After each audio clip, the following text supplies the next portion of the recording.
welcome to the Deep Dive. Today we're cutting through the noise, really zeroing in on NXP Semiconductors Q2 2025 earnings analysis. Our mission, like always, is to pull out the most important insights, maybe some surprising facts from this report, tailored just for you. Okay, let's unpack this. Absolutely. And what's fascinating here is just how crucial it is to see these results, not just on their own, but against what the market was actually anticipating. A company's numbers tell one story, right? But how they stack up against the analysts, and maybe even more importantly, how their own trends look year over year, that reveals a much deeper narrative. We're using a structured five-part framework today, kind of blending NXP's own data with real-time market info to give you a really clear picture of what's going on with the semiconductor player. Okay, great. Now for slide 1, the Atagon scorecard. So, the big headline here, NXP Semiconductors, well, they managed to navigate a genuinely tough macroeconomic environment in Q2 2025.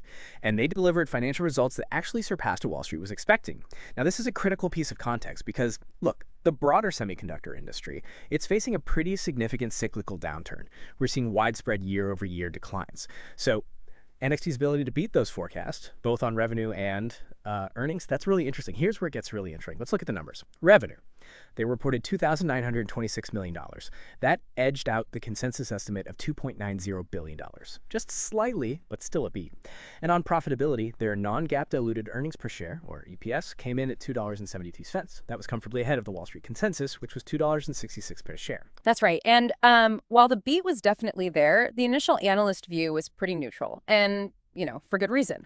Because even though they beat expectations, these results still showed a continued year-over-year decline in overall revenue. And importantly, those profit margins got squeezed. If we glance at the internal performance summary, the year-over-year comparisons, they paint a very clear picture. Total revenue slipped from about $3.13 billion last year to $2.926 billion this Q2. That's a 6.4% drop. But what's fascinating here, maybe a bit concerning, is the sharper fall in profit. Net income for stockholders. It plunged from $658 million down to $445 million. That's a steep 32.4% drop. And their diluted EPS on a GAAP basis, the official accounting number, also fell significantly, down 31.1% from $2.54 to $1.75. So when we decode that bottom line, you see two really crucial things happening. First, that big gap, right? Revenue down about 6%, but profitability down over 32%. That difference. It's a textbook example of negative operating leverage. Think about it. A business like NXP has huge fixed costs. R&D, those massive manufacturing plants, they don't just shrink when sales dip. So when revenue falls, those fixed costs eat up a much bigger slice of the pie. NXP's GAAP operating income, for example, fell 23.3%. And their GAAP operating margin, kind of a core profitability measure, it contracted quite a bit, from 28.7% down to 23.5%. That margin squeeze, that's what really drove that sharp drop in net income. Okay, that makes sense. But wait, if net income fell over 32%, why did the GAAP diluted EPS decline a little less, like 31.1%? What explains that small difference? That's a sharp observation. And it points to something specific NXP did. Most people look at diluted EPS, and rightly so. It's more conservative, considers all potential shares, like from stock options. The reason NXP's GAAP diluted EPS didn't fall quite as hard as net income, it's the denominator in the EPS math, the number of shares. NXP's weighted average diluted shares outstanding actually decreased by about 1.9% year over year. How? Well, it's their share buyback program. They spent $204 million buying back their own stock in the quarter. By basically reducing the number of shares out there, they managed to cushion the blow on a per-share basis, spreading lower earnings over fewer shares. Right, interesting. Okay, moving to slide 2, the engine of profitability. So for any company's financial health, yeah, you absolutely have to look past just the revenue number. You got to see how well they turn those sales into actual profit. And this often brings up that difference between GAAP and non-GAAP figures. Exactly. You open up an earnings report, you almost always see both. GAAP generally accepted accounting principles, that's the official rulebook, right? Ensures consistency, lets you compare apples to apples. Non-GAAP, on the other hand, those are adjusted numbers.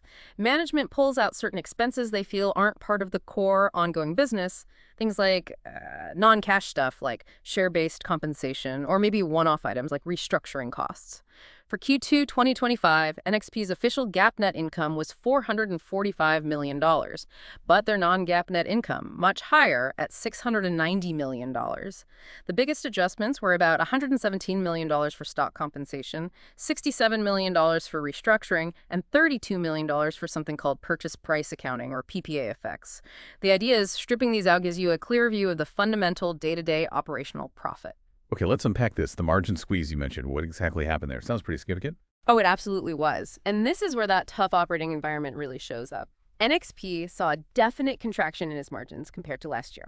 First, let's look at gross margin. That tells you how profitable the products themselves are before operating expenses. GAAP gross margin fell to 53.4% from 57.3% year over year.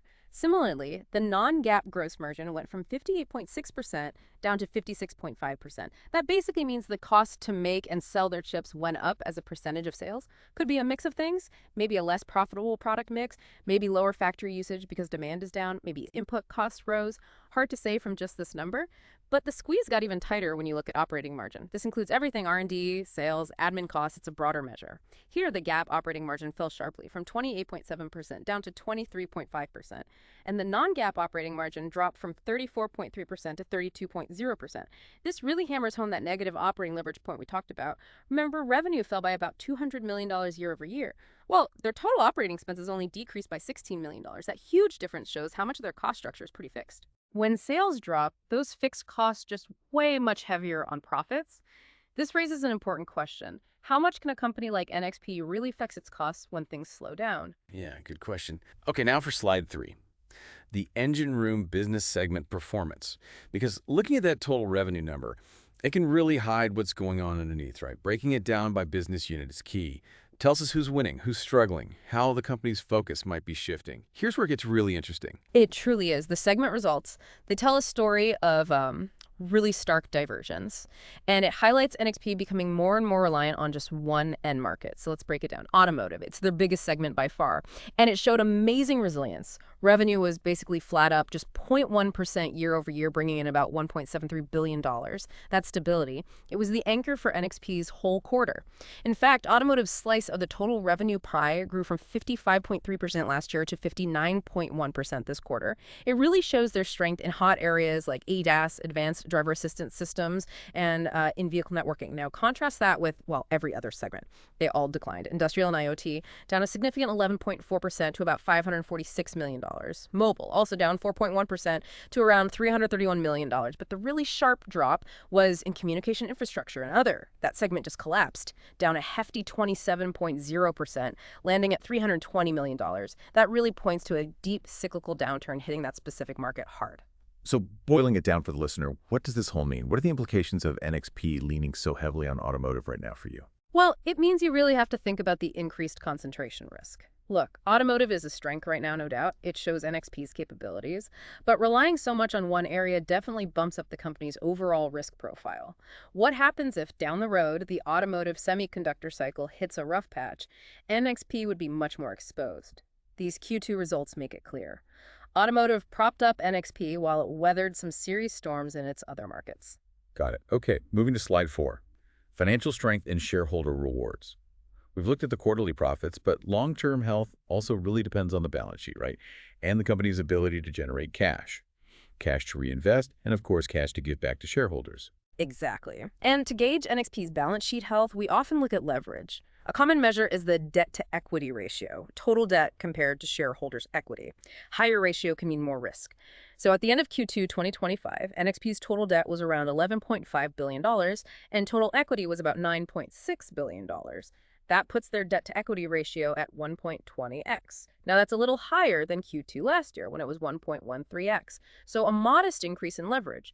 This lines up with a metric. NXP management actually points out their net financial leverage. That metric rose from 1.3x a year ago to 1.8x now. What's fascinating here is see how different ways of looking at leverage kind of tell the same story. A slight uptick, but nothing alarming yet. Okay, let's unpack this. What about the capital return program? How is NXP rewarding its shareholders these days? They are, and it's still pretty significant. NXP has a consistent program of returning cash through both dividends and share buybacks. In Q2 2025, they returned a total of $461 million to investors. That breaks down into $257 million in dividends and $204 million in those share repurchases we mentioned earlier.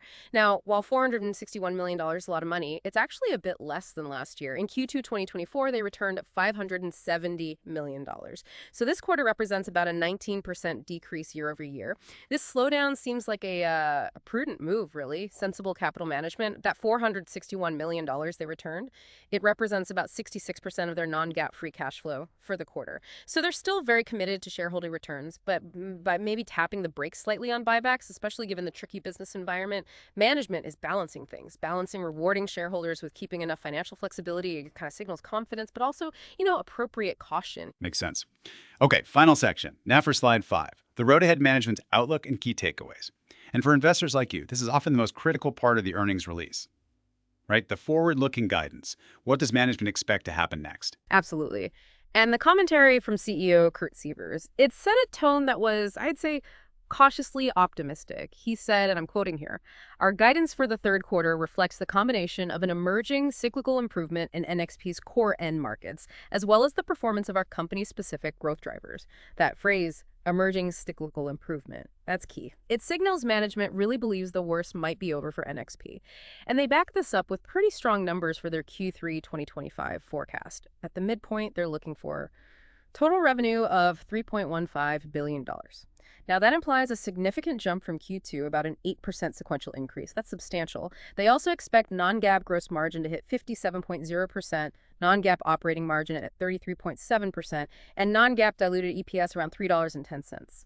So if we connect this to the bigger picture, this guidance suggests they expect a return to positive operating leverage. It really indicates the business trough might have passed. It gives a tangible reason for some optimism. Okay, so wrapping it all up, what does this all mean for you? Let's hit the key takeaways for investors. All right, let's synthesize. 4 main points jump out. 1, resilient performance in a tough market.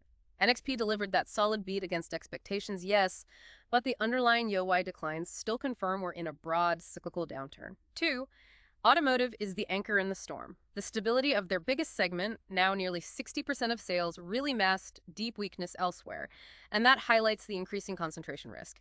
3, margin squeeze demonstrates operating leverage. Profitability shrank much faster than revenue, clearly showing the impact of NXP's large fixed cost base during a sales slump. And 4, forward guidance signals a potential turnaround. Management's optimistic Q3 forecasts, especially the 8% sequential revenue growth and margin rebound, suggest NXP might be hitting an inflection point, moving from trough towards recovery. So the final narrative seems to be, NXP, a leader in its field, is navigating the bottom of a tough cycle.